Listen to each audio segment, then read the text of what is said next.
이번엔 정치권 조기 대선 움직임 알아보겠습니다.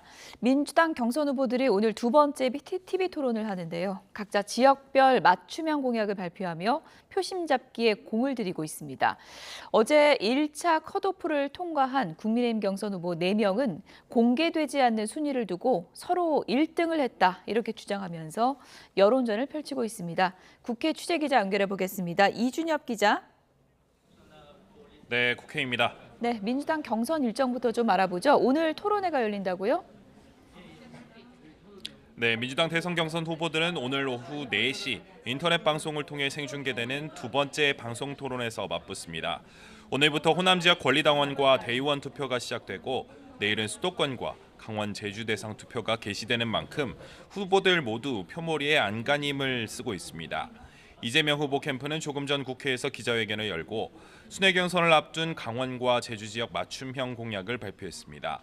강원을 환동해 경제권의 전략 거점으로 육성하고 제주는 2035년까지 탄소 중립 선도 도시로 만들겠다고 강조했습니다.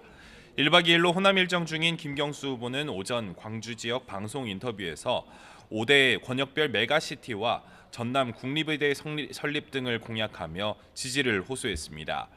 또 다른 인터뷰에서는 탄핵 국면에서 광장에서 같이 싸운 정치 세력, 정당, 시민사회가 국정 운영을 함께해야 한다며 빛의 연대 구상도 제안했습니다.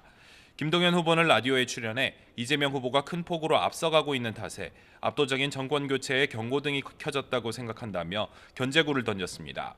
90% 몰표가 나오는 현상은 더 큰 민주당, 더 건강한 민주당으로 압도적인 정권 교체를 하는데 절대 좋지 않게 작용할 것이라고 주장했습니다.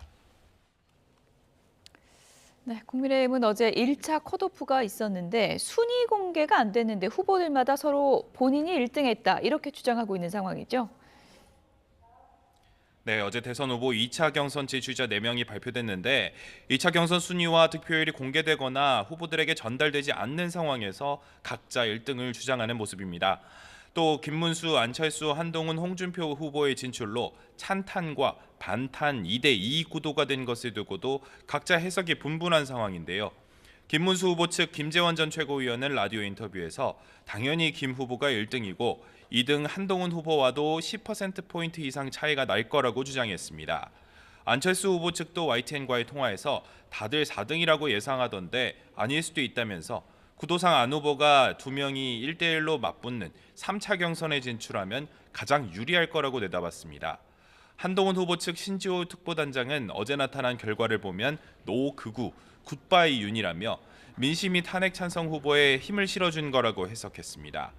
홍준표 후보는 이재명 후보를 원색적으로 양아치라고 비난하며 그를 잡을 사람은 나밖에 없다면서 자신이 국민의힘 최종 후보가 되면 40일 남짓한 대선 기간 충분한 여론이 형성될 거라고 목소리를 높였습니다. 경선 과정에서는 1차에서 컷오프된 후보들이 어떤 후보를 지지하느냐에 따라 향후 구도에도 영향을 끼칠 것으로 보이는데 캠프들의 물밑 접촉도 이뤄지는 것으로 전해졌습니다. 한덕수 대통령 권한대행의 출마 역시 변수인데 당내에선 출마 여부를 두고도 전망이 엇갈리는 모습입니다. 네, 오늘 각 당의 주요 움직임도 전해주시죠.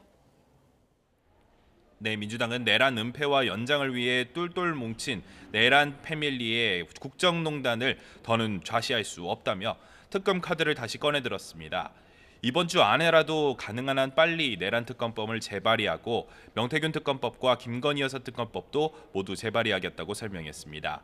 또 내란 세력들이 마지막까지 알박기 인사를 계속하면서 증거를 없애고 있다면서 내란 은폐 및 알박기 저지 위원회도 설치하겠다고 밝혔습니다. 대한민국의 민주주의와 법치주의를 위해서 역사의 길이 남을 이 사건의 진실은 특검을 통해서만 밝힐 수 있음을 다시 한번 말씀드립니다. 국민의힘 권성동 원내대표는 국회에서 기자회견을 열고 신혼부부를 겨냥해 결혼과 임신, 출산, 육아 전반을 지원하는 대선 공약을 발표했습니다. 결혼 서비스와 관련한 정보 비대칭 문제를 해결하고 피해 구제 근거를 마련하기 위해 결혼 서비스법을 제정하고 자녀가 만 18세가 되면 자립할 수 있도록 목돈 마련을 돕는 우리 아이 첫걸음 계좌 신설을 추진하겠다고 약속했습니다. 이제는 누군가의 결혼과 출산, 육아의 길이 더 이상 어렵지 않도록 국가가 함께 해야 할 때입니다. 사랑의 시작이 고민이 되지 않도록 지금까지 국회에서 전해드렸습니다.